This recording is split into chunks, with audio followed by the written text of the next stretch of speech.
बालकांड। पुत्र प्राप्ति यज्ञ।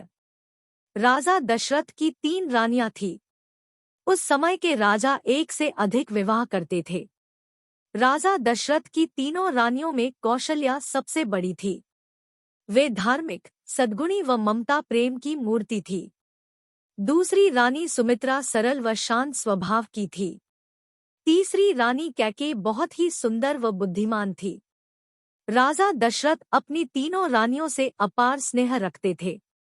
यद्यपि उनके पास किसी चीज की कमी नहीं थी, लेकिन वे खुश नहीं थे। उनके दुख का कारण निःसंतान होना था।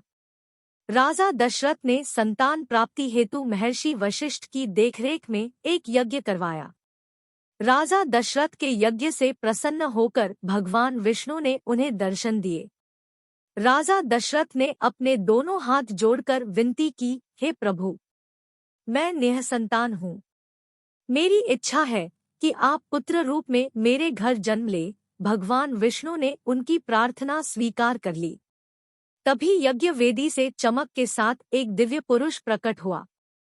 उसने राजा दशरथ की तरफ खीर का कटोरा बढ़ाते हुए कहा, राजन, आप यह खीर अपनी तीनों रानियों को खिला दीजिए। शीघ्र ही आपके घर शिशुओं की किलकारियां गूंजेगी। राजा दशरथ ने खीर का कटोरा लेकर दिव्य पुरुष को प्रणाम किया। अब उन्हें पूर्ण आशा थी कि उन्हें संतान सुख अवश्य प्राप्त होगा। वे महर्षि वशिष्ठ के समक्ष अपने दोनों हाथ जोड़कर बोले, गुरुदेव, यदि आपकी आज्ञा हो तो मैं शीघ्र ही यह खीर लेकर अपनी रानियों के पास जाना चाहता हूँ। महर्षि वशिष्ठ ने कहा, हाँ राजन, अब आपको देर नहीं करनी चाहिए।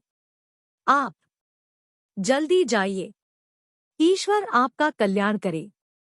राजा दशरथ खीर का कटोरा लेकर महल पहुंचे। उन्होंने खीर के 3 बराबर बराबर हिस्से किए। राजा दशरथ सबसे पहले बड़ी रानी कौशल्या के पास उनके हिस्से की खीर लेकर गए। उन्होंने रानी से कहा, रानी, यह यज्ञ का प्रसाद है, इसे ग्रहण कीजिए। कौशल्या ने राजा के हाथों से खीर ले ली और प्रसन्नतापूर्वक उसे खाया। फिर दशरथ ने सुमित्रा को खीर खाने को दी। सुमित्रा ने प्रेमपूर्वक उसे खाया। अंततः राजा कैकेयी के हिस्से की खीर लेकर उनके कमरे में गए। कैकेयी ने खीर तो खाई, लेकिन थोड़ी सी खीर छोड़ दी। अतः राजा ने वह बची हुई खीर पुनः सुमित्रा को दी। सुमित्रा ने खीर खा ली।